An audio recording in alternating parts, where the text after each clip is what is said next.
plus grands maîtres spirituels du monde, de l'Antiquité à l'époque moderne, ont partagé l'idée que la vérité la plus profonde de notre être n'est pas la propriété d'une religion ou d'une tradition spirituelle particulière, mais peut être trouvée dans le cœur de chaque personne.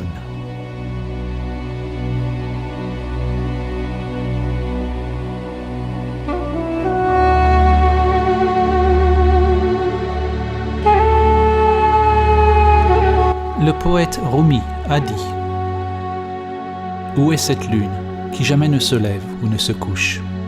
Où est cette âme qui n'est ni avec ni sans nous? Ne dites pas qu'elle est ici ou là. Toute création est cela, mais seul aux yeux qui peuvent voir. »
Dans l'histoire de la tour de Babel, l'humanité s'est fragmentée en d'innombrables langues, croyances, cultures et intérêts. Babel signifie littéralement la porte de Dieu. La porte est notre intellect, nos structures conditionnées.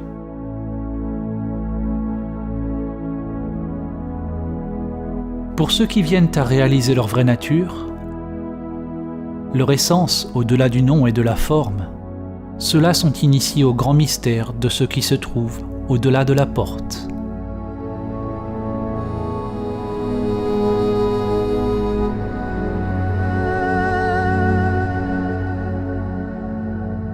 Une ancienne parabole, la parabole de l'éléphant, a été utilisée pour décrire comment diverses traditions donnent toute la direction vers une seule grande vérité.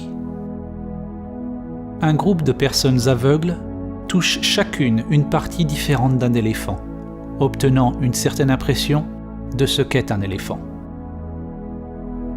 La personne qui se tient à la jambe de l'éléphant décrit l'éléphant comme étant un arbre. La personne à la queue dit que l'éléphant est comme une corde. L'éléphant est comme une lance, dit celui qui se tient à la défense. Pour celui qui touche l'oreille, l'éléphant semble être comme un éventail. La personne qui touche le flanc est catégorique. L'éléphant est comme un mur. Le problème est que dès lors que nous touchons une partie de l'éléphant, nous croyons que notre expérience est la seule vérité. Nous ne reconnaissons pas ou n'apprécions pas que l'expérience de chaque personne est une facette différente du même animal.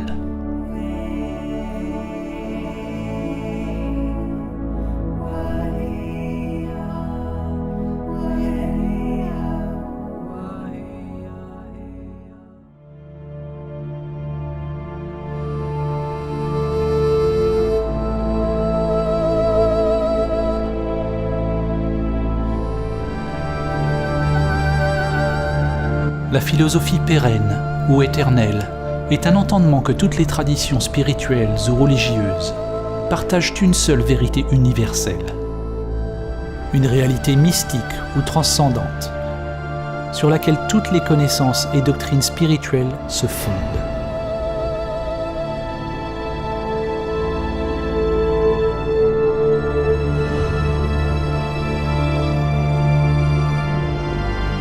Swami Vivekananda a résumé l'enseignement pérenne en disant que la fin de toutes les religions est la réalisation de Dieu dans l'âme.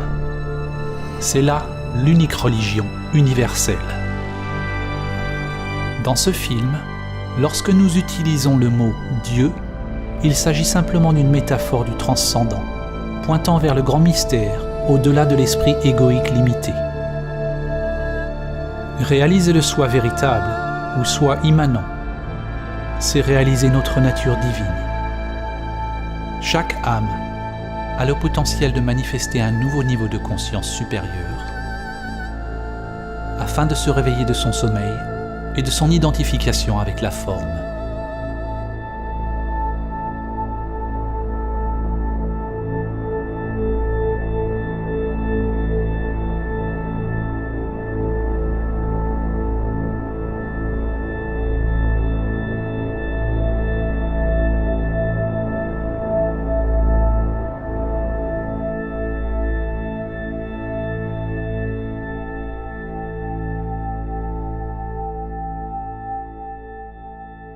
L'écrivain et visionnaire Aldous Huxley, connu pour son livre « Le meilleur des mondes », est également l'auteur d'un livre intitulé « La philosophie éternelle », dans lequel il rapporte un enseignement répété maintes fois au travers de l'histoire, et qui prend la forme de la culture au sein de laquelle il se réalise. Il écrit « La philosophie pérenne est exprimée le plus succinctement dans la formule sanskrite « Tat Tvam Asi ». Tu es cela. L'Atman, ou soi immanent éternel, est un avec Brahman, le principe absolu de toute existence. Et la fin dernière de tout être humain est de découvrir ce fait pour lui-même, pour savoir qui il ou elle est vraiment.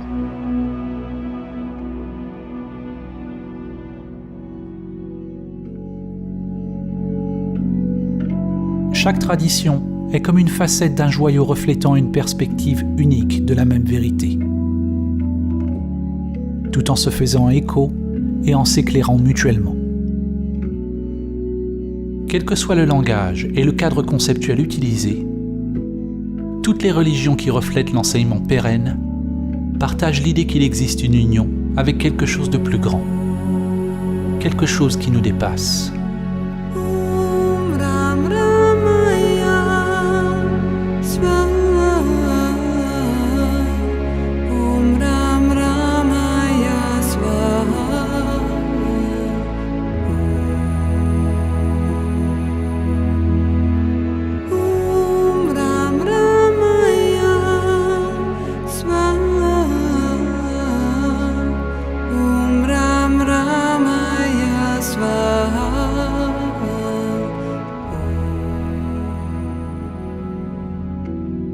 Il est possible d'apprendre et d'intégrer les enseignements d'une ou de plusieurs sources, sans s'identifier avec ceux-ci.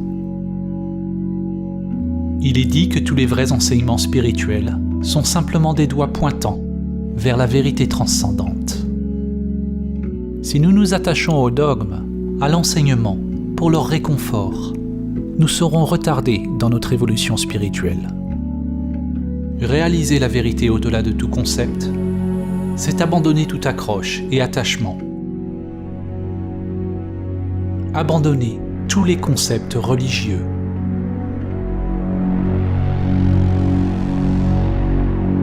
Du point de vue de l'ego, le doigt qui pointe vers Samadhi pointe tout droit vers l'abîme.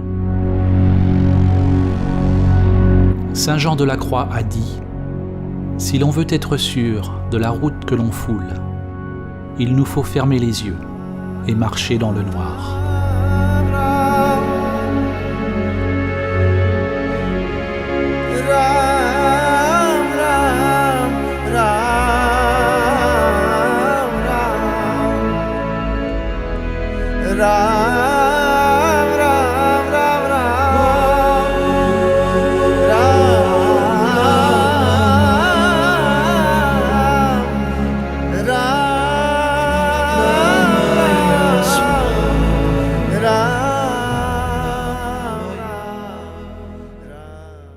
Samadhi begins with a leap into the unknown.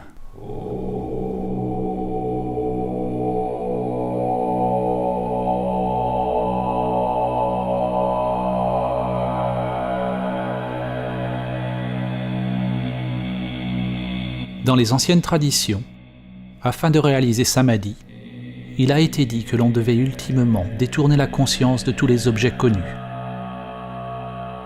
de tous les phénomènes extérieurs, pensées et sensations conditionnées, vers la conscience même, vers la source intérieure, le cœur ou l'essence de notre être. Dans ce film, lorsque nous utilisons le mot Samadhi, nous désignons le transcendant, au plus haut Samadhi, qui a été nommé Nirvikalpa Samadhi.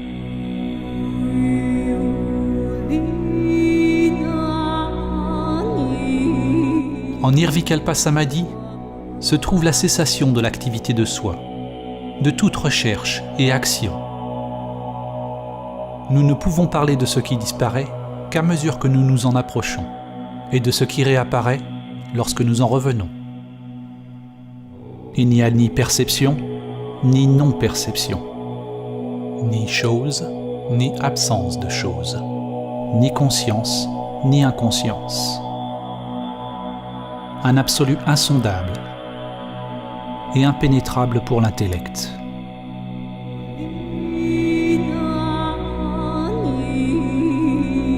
Quand le moi retourne à l'activité, il y a un non-savoir, une sorte de renaissance, et tout redevient nouveau. Il nous reste le parfum du divin, qui subsiste plus longtemps, à mesure que l'on évolue sur le chemin.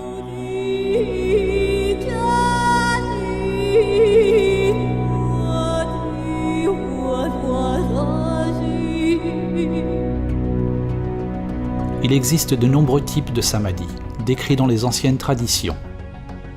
Et la langue a créé beaucoup de confusion au cours des années. Nous choisissons d'utiliser le mot samadhi pour désigner l'union transcendante, mais nous aurions pu utiliser aussi facilement un mot provenant d'une autre tradition. Samadhi est un ancien terme sanskrit qui est commun aux traditions védiques, yogiques et samkhya de l'Inde, et qui a imprégné de nombreuses autres traditions spirituelles. Samadhi est le 8e membre des 8 membres du yoga de Patanjali et la 8e partie du noble chemin octuple de Bouddha. Le Bouddha utilisait le mot nirvana, la cessation de vana, ou la cessation de l'activité de soi. Patanjali a décrit le yoga ou samadhi comme Chitta Vritti Nirodha, le sanskrit signifiant cessation du tourbillon ou spirale du mental. C'est un démêlage de la conscience, de toute la matrice ou créatrix de l'intellect.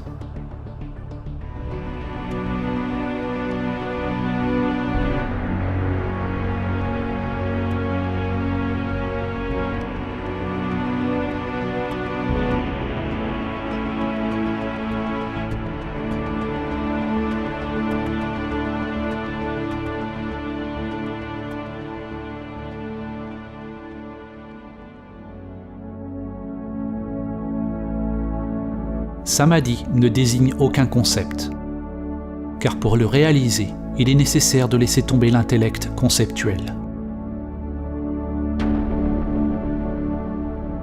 Différentes religions ont utilisé des mots variés pour décrire l'union divine. En fait, le mot religion lui-même signifie quelque chose de similaire. En latin, religare signifie relier ou reconnecter. C'est un sens similaire au mot yoga, qui signifie atteler, unir le monde avec le transcendant. En islam, ceci est reflété dans le sens en arabe ancien du mot islam lui-même, qui signifie soumission ou supplication à Dieu. Il désigne un état d'humilité totale, ou l'abandon de la structure du soi.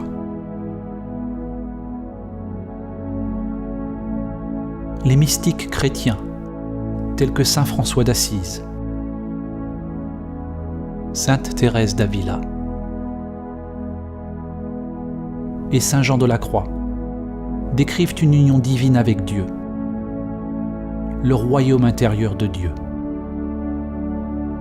Dans l'évangile de Thomas, le Christ a dit « Le royaume n'est pas par ici ou par là. En vérité, le royaume du Père s'étend sur la terre, mais les hommes ne le voient pas. » Les œuvres des philosophes grecs, Platon, Plotin, Parménide et Héraclite, vues à travers l'objectif de l'enseignement pérenne, nous dirigent vers la même sagesse. Plotin nous apprend que le plus grand effort humain est de guider l'âme humaine vers l'état suprême de perfection et d'union avec l'un.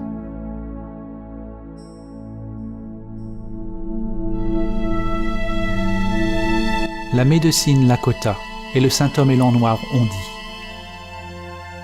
« La première paix, qui est la plus importante, est celle qui vient dans l'âme des hommes quand ils réalisent leur relation, leur unicité avec l'univers et toutes ses puissances. Et lorsqu'ils réalisent qu'au centre de l'univers habite le grand esprit et que ce centre est réellement partout, il est en chacun de nous. »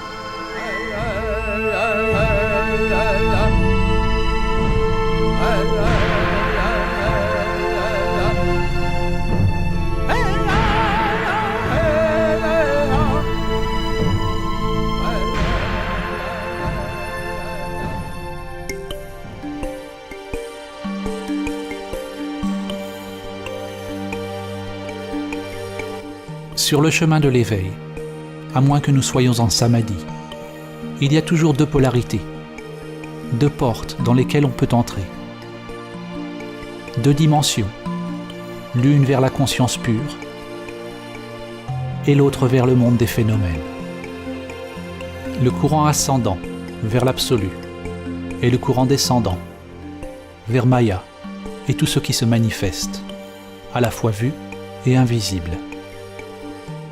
La relation entre relatif et absolu pourrait être résumée dans la citation suivante de Sri Nisargadatta Maharaj. La sagesse est de savoir que je ne suis rien. L'amour est de savoir que je suis tout. Et entre les deux, ma vie fluctue.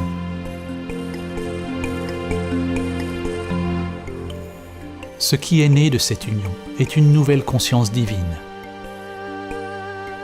Quelque chose naît du mariage ou de l'union de ces polarités, ou de l'effondrement de l'identification dualiste. Mais ce qui naît alors n'est pas une chose, et n'est jamais né.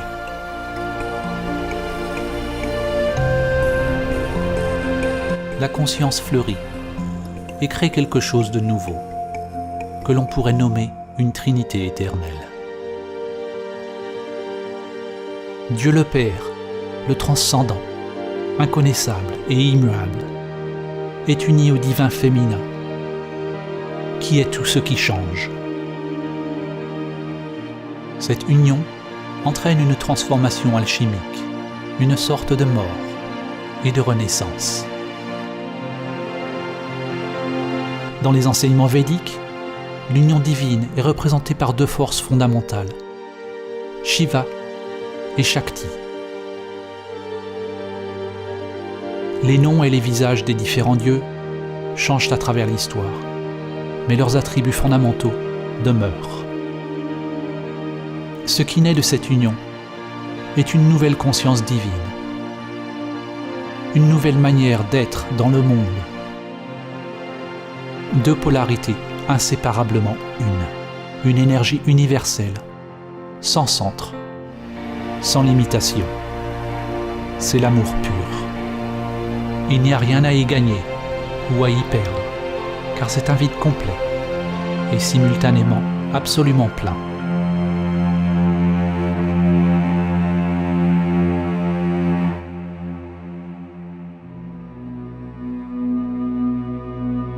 que ce soit les écoles de mystère de la Mésopotamie, les traditions spirituelles des Babyloniens et des Assyriens, les religions de l'Égypte ancienne, les cultures nubiennes et kémétiques de l'Afrique ancienne, les traditions chamaniques et indigènes autour du monde, le mysticisme de la Grèce antique, les gnostiques, les non-dualistes, les bouddhistes, les taoïstes, les juifs, les zoroastriens, les jaïns, les musulmans ou les chrétiens. On découvre que leur lien commun est la plus haute perspicacité spirituelle qui a permis à leurs adhérents de réaliser Samadhi.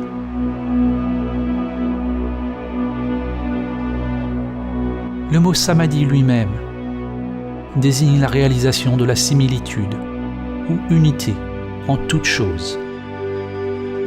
Il signifie union. C'est unir tous les aspects de vous-même. Mais ne confondez pas la compréhension intellectuelle avec la véritable réalisation de Samadhi. C'est votre tranquillité immobile, votre vacuité qui unit tous les niveaux de la spirale de la vie.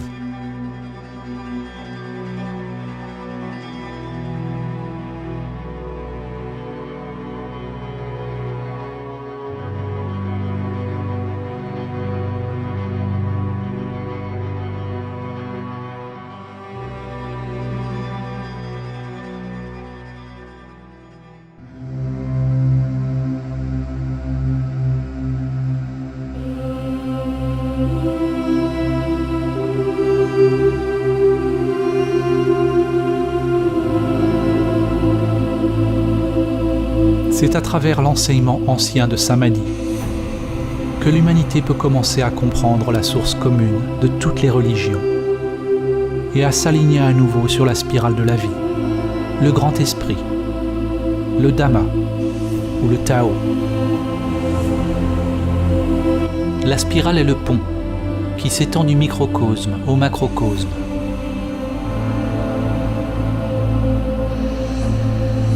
De votre ADN au lotus d'énergie intérieure qui s'étend à travers les chakras jusqu'aux bras spiraux des galaxies. Chaque niveau de l'âme s'exprime à travers la spirale comme des branches en constante évolution, vivant, explorant. Le vrai Samadhi réalise la vacuité de tous les niveaux du soi, toutes les enveloppes de l'âme. La spirale est le jeu sans fin de la dualité et du cycle de la vie et de la mort.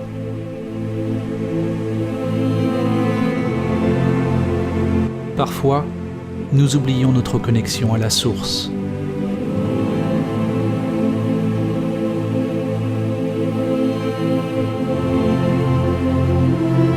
L'objectif au travers duquel nous voyons est très étroit et nous nous identifions à une créature limitée qui rampe sur la terre, seulement pour accomplir une fois de plus le voyage de retour à la source, au centre qui est partout.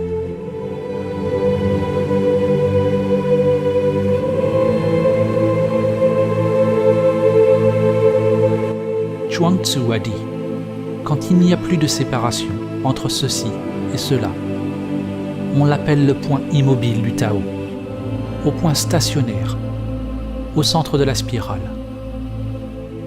On peut voir l'infini en toute chose.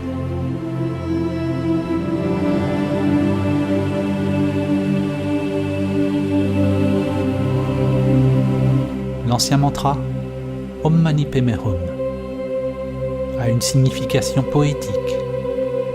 On s'éveille, on réalise le joyau au sein du lotus.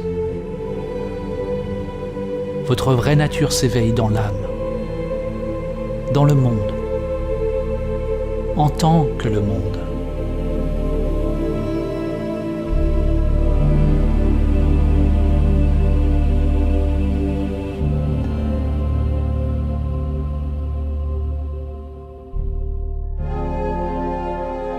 en utilisant le principe hermétique, ainsi en haut, tel en bas, ainsi en bas, tel en haut. Nous pouvons utiliser des analogies pour commencer à comprendre la relation entre l'esprit et l'immobile, le relatif et l'absolu.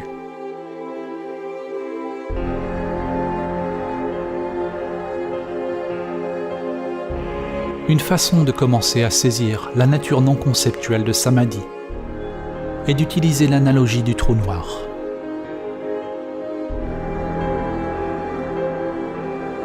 Un trou noir est traditionnellement décrit comme une région de l'espace avec un champ gravitationnel massif et si puissant qu'aucune lumière ou matière ne peut s'en échapper. De nouvelles théories postulent que tous les objets, des plus petites particules microscopiques aux formations macrocosmiques, comme les galaxies, ont un trou noir ou une singularité mystérieuse en leur centre. Dans cette analogie, nous allons utiliser cette nouvelle définition d'un trou noir comme étant le centre qui est partout.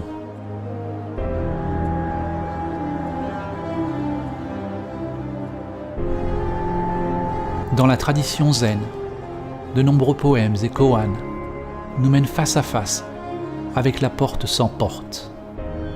Pour réaliser Samadhi, nous devons franchir cette porte sans porte.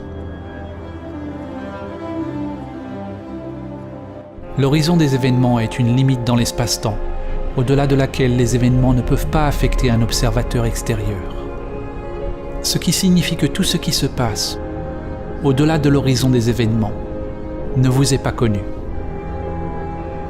On pourrait dire que l'horizon des événements d'un trou noir est analogue à la porte sans porte. C'est le seuil entre le soi et l'absence de soi. Il n'y a pas de moi qui franchit l'horizon des événements. Au centre d'un trou noir se trouve la singularité unidimensionnelle, contenant la masse de milliards de soleils, dans un espace inimaginablement petit, une masse réellement infinie. Littéralement, un univers dans quelque chose d'infinitésimalement plus petit qu'un grain de sable. La singularité est quelque chose d'insondable, au-delà du temps et de l'espace. Selon la physique, le mouvement est impossible. L'existence des choses est impossible. Quoi que soit cette singularité, elle n'appartient pas au monde de la perception. Cependant, elle ne peut pas être décrite comme une simple immobilité. Elle est au-delà du calme et du mouvement. Quand vous réalisez le centre qui est partout et nulle part, la dualité s'effondre. La forme et le vide, le temps et l'intemporel. On pourrait appeler cela un calme dynamique ou un vide enceint, au centre de l'obscurité absolue. Le maître taoïste Lao Tzu a déclaré « Ténèbres au sein de la ténèbre, la porte qui mène à toute compréhension. »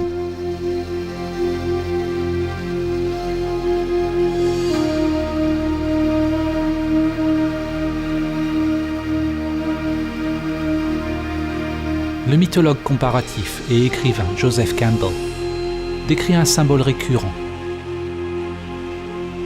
une partie de la philosophie éternelle qu'il appelle Axis Mundi, le point central ou la plus haute montagne, le pôle autour duquel tout gravite, le point où calme et mouvement sont joints.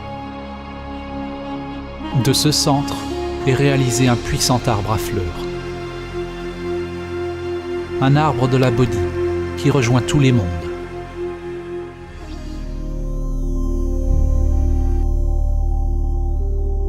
Tout comme un soleil est aspiré dans un trou noir. Quand vous approchez de la grande réalité, votre vie commence à tourner autour d'elle. Et vous commencez à disparaître.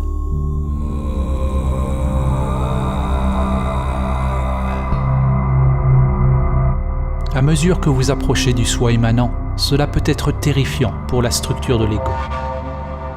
Les gardiens de la porte sont là pour tester ceux dans leur voyage. Il faut être prêt à faire face à ses plus grandes peurs et en même temps accepter notre pouvoir inhérent afin d'apporter la lumière aux terreurs inconscientes et à la beauté cachée à l'intérieur. Si votre intellect n'est pas ému,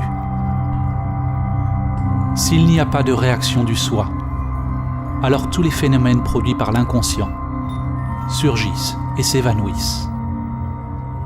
C'est le point dans le voyage spirituel où la foi est le plus nécessaire.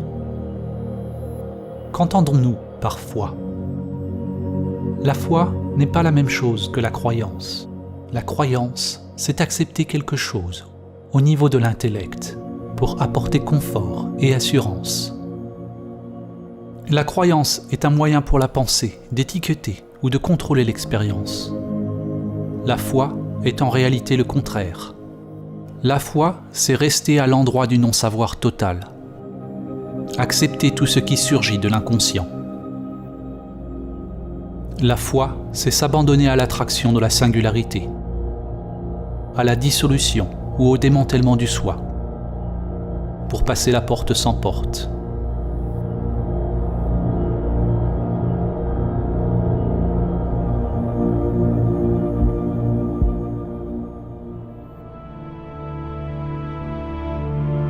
L'évolution et la structure d'une galaxie sont étroitement liées à l'échelle du trou noir en son centre, tout comme votre évolution est liée à la présence du soi immanent, la singularité, qui est votre vraie nature.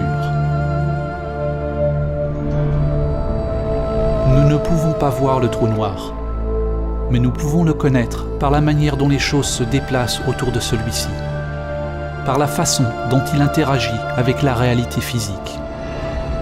De même, nous ne pouvons pas voir notre vraie nature. Le moi immanent n'est pas une chose, mais nous pouvons observer une action illuminée. Comme le disait le maître zen Suzuki, il n'y a pas à proprement parler de gens illuminés. Il n'y a qu'une activité illuminée.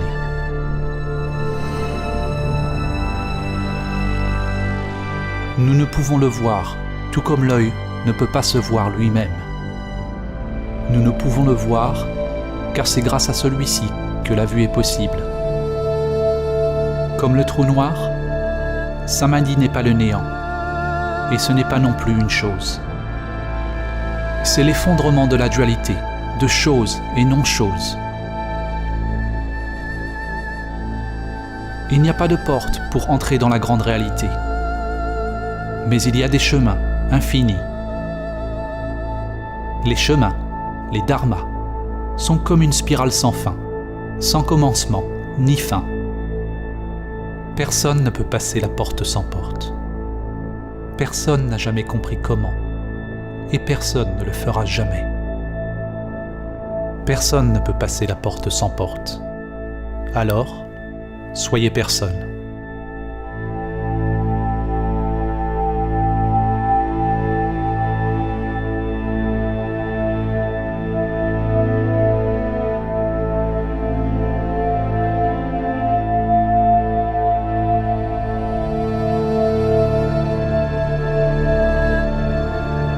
Samadhi est le chemin sans chemin, la clé d'or. C'est la fin de notre identification avec les structures de soi qui séparent nos mondes intérieurs et extérieurs.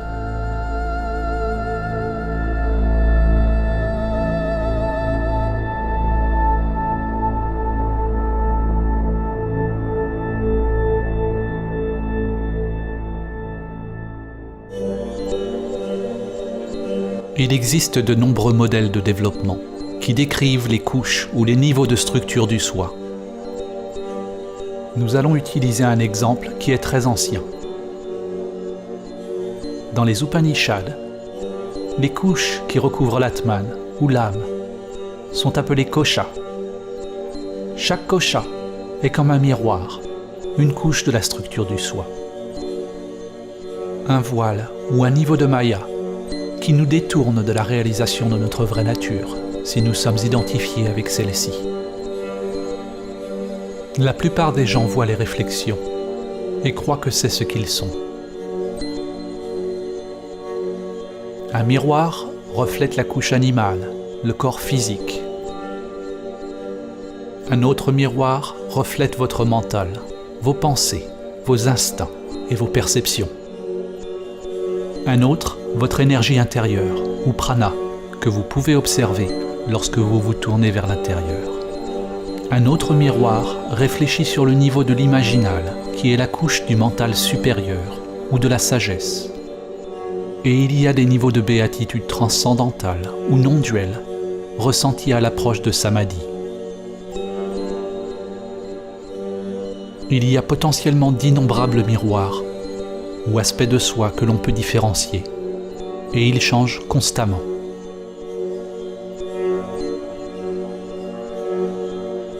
La plupart des gens n'ont pas encore découvert les couches praniques, celles de l'esprit supérieur et de la béatitude non-duelle. Ils n'en connaissent même pas l'existence. Ces couches informent votre vie, mais vous ne les voyez pas. Les miroirs cachés informent vraiment nos vies plus que ceux qui sont visibles. Ils sont invisibles car pour la plupart des gens, ils ne sont pas complètement illuminés par la conscience. Tout comme le filet de joyaux d'Indra, les miroirs se reflètent tous les uns les autres, et les réflexions reflètent toutes les autres réflexions, à l'infini. Un changement sur un niveau affecte simultanément tous les niveaux. Certains de ces miroirs peuvent être laissés dans l'ombre, à moins que nous ayons la chance d'avoir un guide compétent pour nous aider à les éclairer.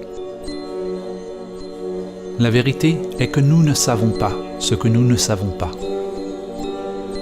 Maintenant,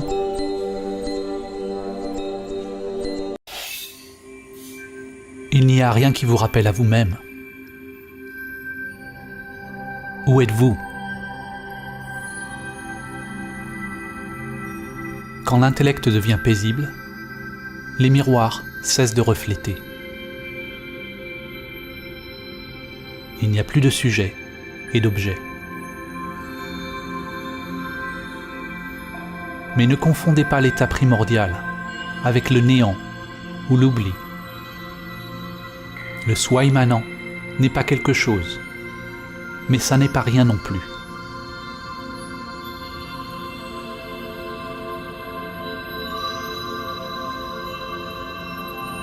La source n'est pas une chose, c'est le vide ou le calme lui-même. C'est un vide qui est la source de toute chose. La forme est réalisée exactement comme le vide. Le vide est réalisé exactement comme la forme.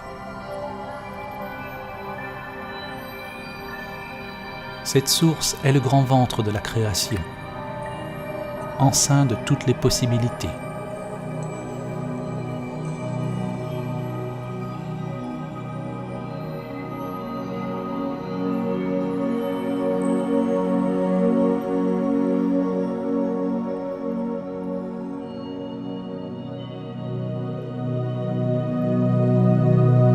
Samadhi est l'éveil de la conscience impersonnelle. Tout comme lorsque vous rêvez, à l'éveil, vous réalisez que tout dans le rêve était juste dans votre mental. En réalisant Samadhi, on se rend compte que tout ce qui se passe dans ce monde se passe dans niveau après niveau d'énergie et de conscience. Ce sont tous des miroirs au sein de miroirs, des rêves au sein des rêves.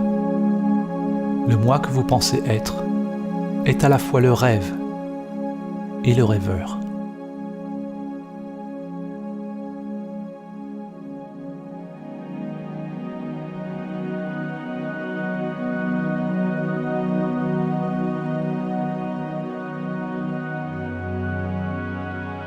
Tout ce que nous disons dans ce film, laissez-le partir.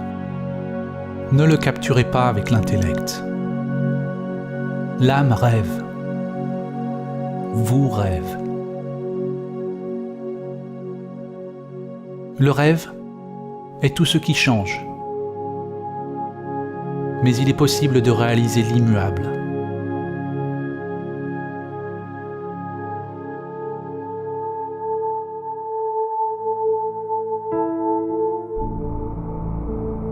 Cette réalisation ne peut pas être comprise avec l'intellect individuel limité.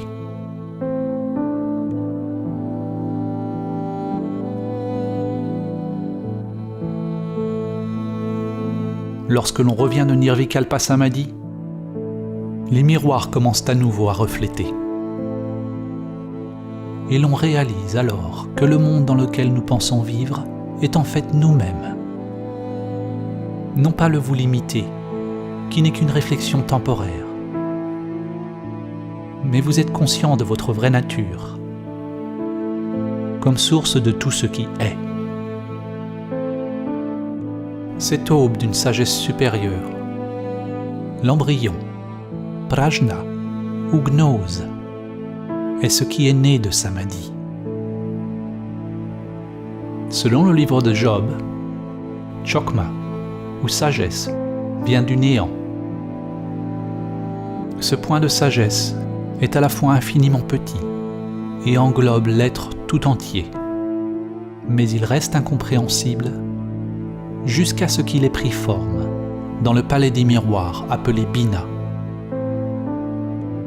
Le ventre, creusé par la sagesse supérieure qui donne forme à l'esprit embryonnaire de Dieu.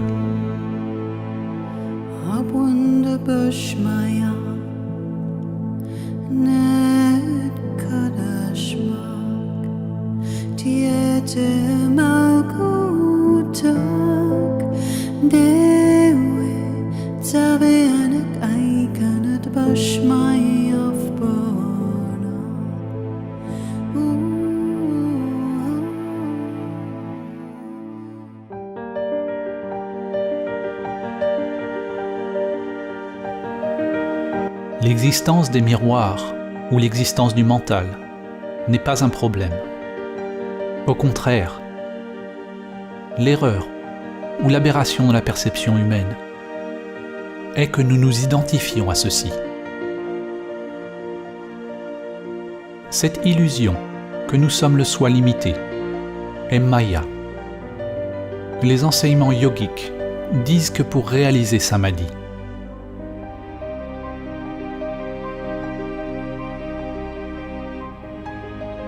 jusqu'à ce que vous disparaissiez en lui, ou lui en vous. Bien que le langage employé dans les diverses traditions soit dissemblable, à leur racine, tous indiquent une cessation de l'identification avec le soi et de l'activité centrée sur soi-même. Le Bouddha a toujours enseigné en termes négatifs. Il a préconisé d'enquêter directement sur le fonctionnement de la structure de soi. Il n'a pas dit ce qu'est Samadhi, juste qu'il s'agit de la fin de la souffrance. Dans l'Advaita Vedanta, on trouve le terme neti, neti, qui signifie pas ceci, pas cela. Les gens, sur le chemin de la réalisation de soi, s'interrogent sur leur vraie nature, ou sur la nature de Brahman, en découvrant d'abord ce qu'ils ne sont pas. De même, dans le christianisme, Sainte Thérèse d'Avila a décrit une approche de la prière basée sur le chemin négatif, ou via negativa. Une prière de calme, de soumission et d'union, qui est le seul moyen d'approcher l'absolu. Grâce à ce processus progressif de dépouillement, on laisse tomber tout ce qui n'est pas permanent, tout ce qui change. L'intellect, la structure de l'ego et tous les phénomènes, y compris les couches cachées du soi. L'inconscient doit devenir transparent afin de refléter la source unique. S'il y a un savoir profond ou un soi opérant dans l'inconscient, alors nos vies restent captives dans un labyrinthe de motifs cachés qui composent le soi non découvert.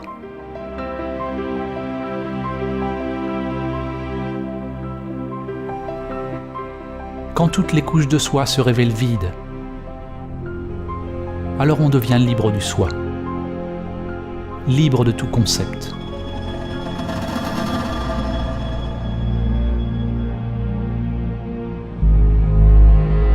Un tournant dans votre évolution est lorsque vous réalisez que vous ne savez pas qui vous êtes. Qui éprouve le souffle? Qui éprouve le goût? Qui éprouve le chant, le rituel, la danse, la montagne? Soyez le témoin du témoin. Observez l'observateur. Au début, lorsque vous observez l'observateur, vous ne verrez que le faux moi. Mais si vous persistez, il cédera.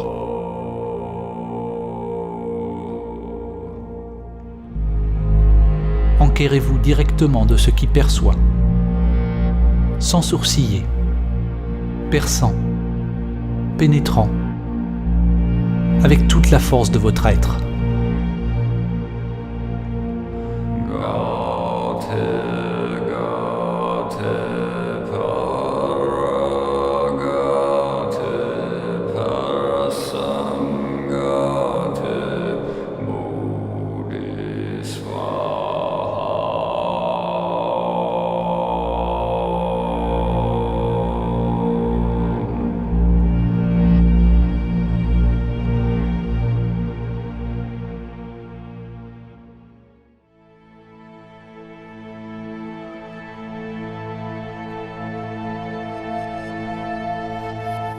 Il n'y a pas de soi qui se réveille.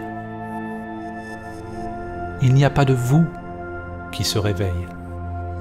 Ce dont vous vous réveillez est l'illusion du moi séparé, d'un rêve d'un vous limité. En parler est dénué de sens. Il doit y avoir une cessation effective du soi pour réaliser directement ce dont il s'agit. Et une fois réalisé, il n'y a rien qui puisse être dit à ce sujet. Dès que vous dites quelque chose, vous êtes de retour dans l'intellect. Et j'en ai déjà trop dit.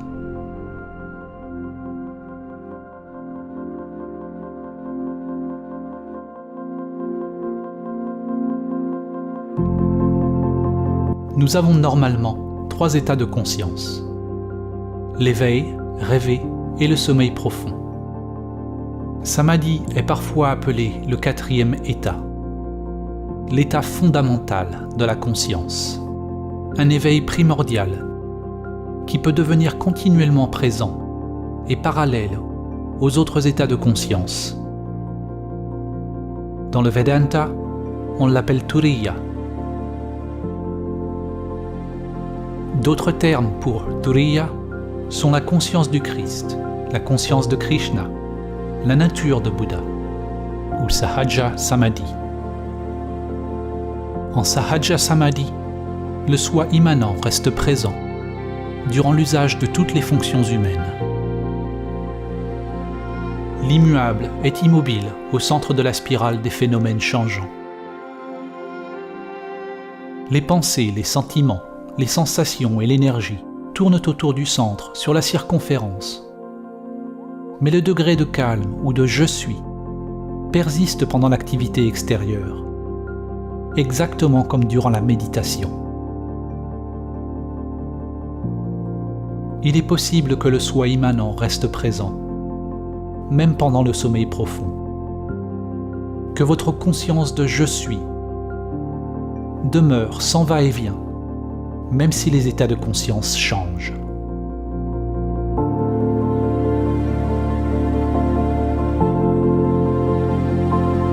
C'est le sommeil yogique.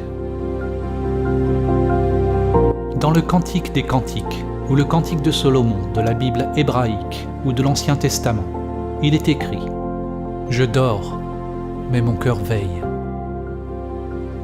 Cette réalisation de la conscience éternelle et impersonnelle est reflétée dans les paroles du Christ quand il a dit «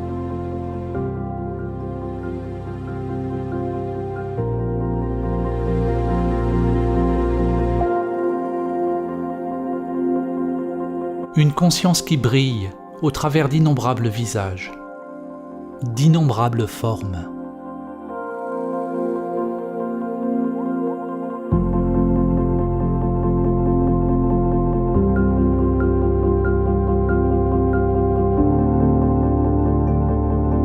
Au commencement, c'est une flamme fragile, née des polarités en vous. Le masculin, pénétrant la conscience, avec soumission, ou l'ouverture de l'énergie féminine.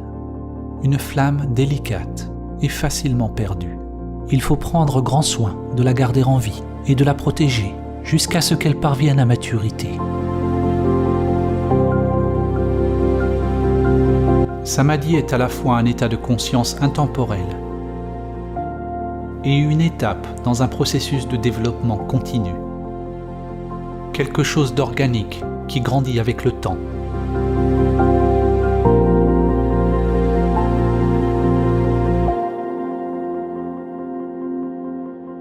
À mesure que l'on passe de plus en plus de temps en samadhi, dans le présent, dans l'intemporel, on prend de plus en plus la guidance du cœur, de l'âme ou de l'atman, et moins de la structure conditionnée.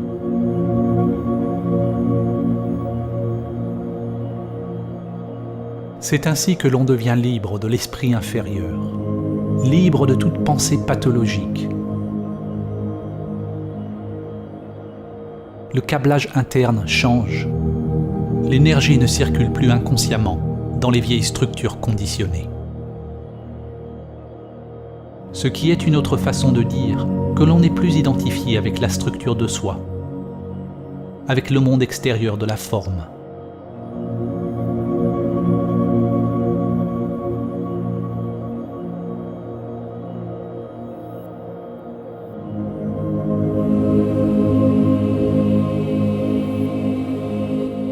Réaliser samadhi demande un effort si grand qu'il devient un abandon total de soi-même.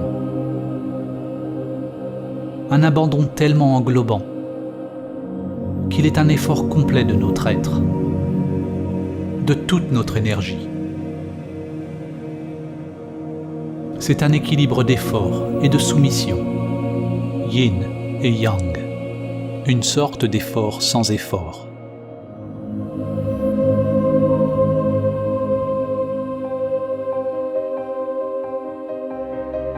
Le mystique indien et yogi Paramahamsa Ramakrishna a dit « Ne cherchez pas l'illumination, à moins que vous ne la cherchiez comme quelqu'un dont les cheveux sont en feu, cherche un étang.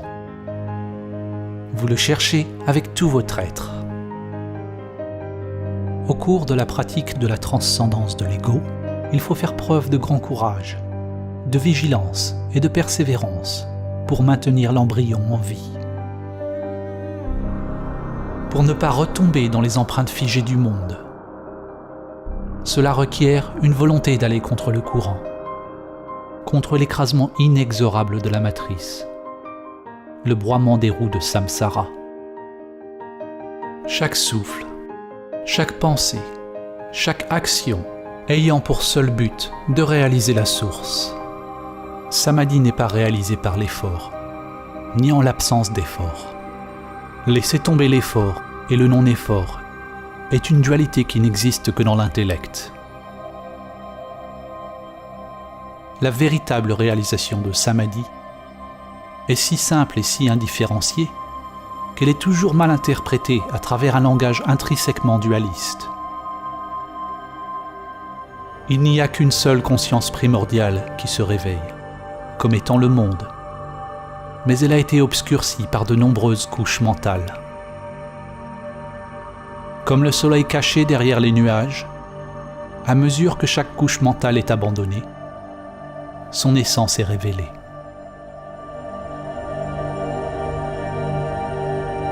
Alors que chaque couche mentale tombe, certains nomment samadhi différemment. Ils donnent des noms différents à différentes expériences ou à différents types de phénomènes.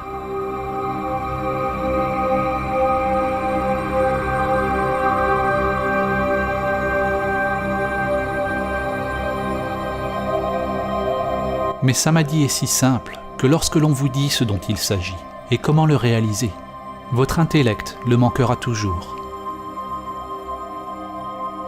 En réalité, Samadhi n'est ni simple, ni compliqué. Seul l'intellect le voit ainsi. Lorsqu'il n'y a pas de pensée, il n'y a pas de problème, car la pensée est ce qui doit s'arrêter avant qu'il soit réalisé. Mais il ne s'agit pas du tout de quelque chose qui arrive.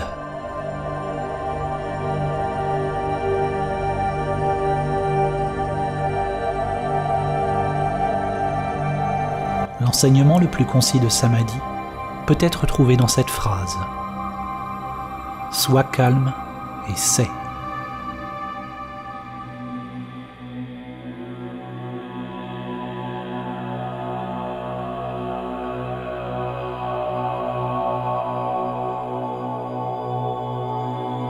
Comment pouvons-nous utiliser mots et images pour transmettre le calme ? Comment pouvons-nous transmettre le silence en faisant du bruit ? Plutôt que de parler de Samadhi en tant que concept intellectuel. Ce film est un appel radical à l'inaction, un appel à la méditation, au silence intérieur et à la prière intérieure. Un appel à stopper.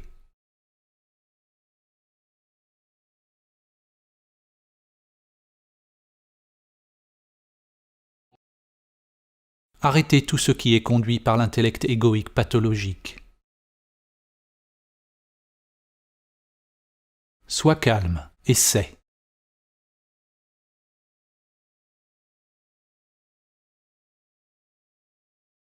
Personne ne peut vous dire ce qui émergera du calme. C'est un appel à l'action qui vient du cœur spirituel.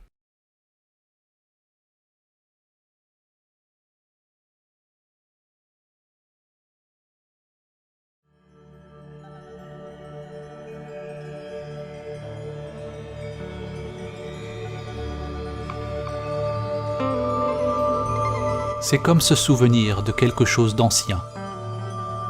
L'âme se réveille et se souvient d'elle-même.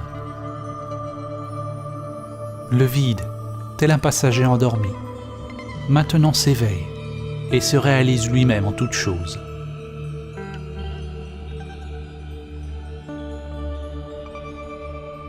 Vous ne pouvez pas imaginer ce qu'est Samadhi avec l'intellect égoïque limité. Tout comme vous ne pouvez pas décrire à une personne aveugle ce qu'est la couleur. Votre intellect ne peut pas le connaître, il ne peut pas le fabriquer.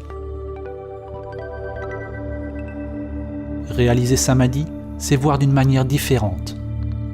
Non pas voir des choses séparées, mais reconnaître celui qui voit.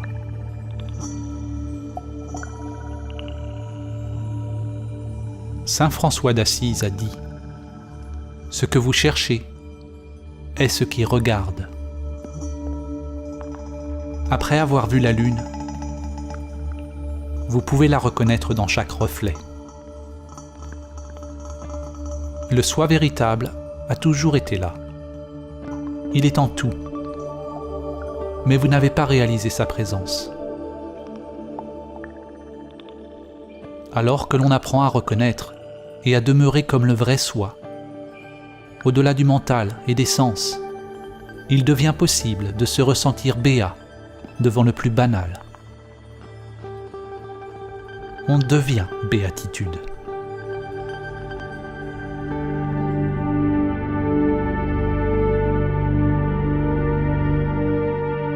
N'essayez pas d'être exempt de désir, car vouloir être exempt de désir est un désir.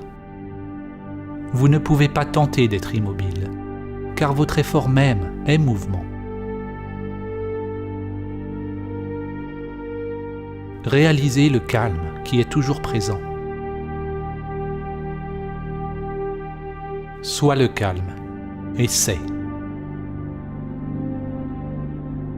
Lorsque toutes les préférences sont abandonnées, la source est révélée. Mais ne vous attachez pas, même à la source. La grande réalité, Tao, n'est pas un, pas deux. Ramana Maharshi a dit « Le soi n'est qu'un ». S'il est limité, c'est l'ego.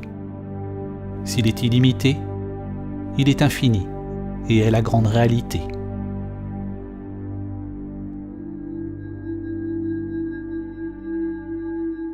Si vous croyez ce qui est dit, vous l'avez manqué. Si vous n'y croyez pas, vous l'avez également manqué. La croyance et non-croyance opèrent au niveau de l'intellect. Elles exigent un savoir. Mais si vous menez votre propre investigation, en examinant tous les aspects de votre être, en découvrant qui fait l'investigation, si vous êtes prêt à vivre selon le principe que la grande volonté soit faite et non la mienne, si vous êtes disposé à voyager au-delà de toute connaissance, peut-être réaliserez-vous ce que j'ai tenté de montrer. Alors seulement, vous goûterez par vous-même la beauté et le mystère profond d'exister, simplement.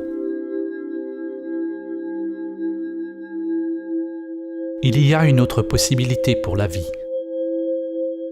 Il y a quelque chose de sacré, d'insondable, qui peut être découvert dans les profondeurs immuables de votre être.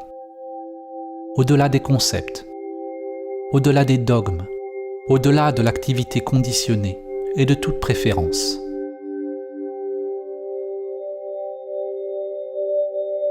On ne l'acquiert pas avec des techniques, des rituels ou des pratiques. Il n'y a pas de comment l'obtenir. Il n'y a pas de système, il n'y a pas de chemin vers le chemin.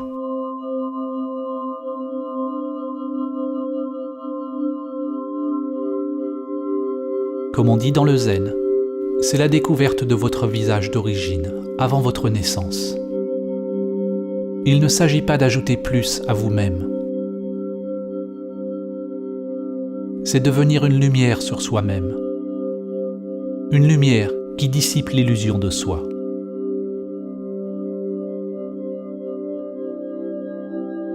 La vie restera toujours inaccomplie.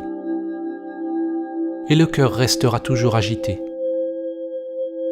Jusqu'à ce qu'il se repose, dans ce mystère, au-delà du nom et de la forme.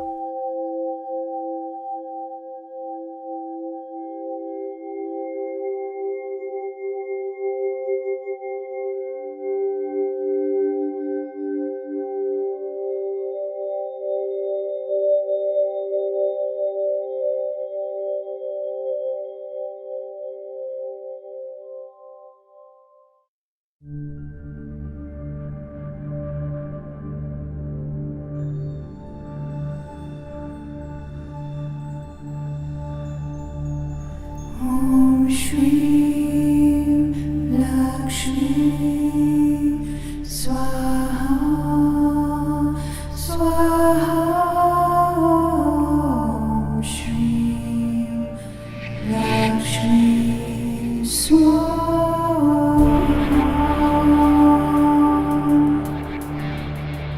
Om Shri Lakshmi Swaha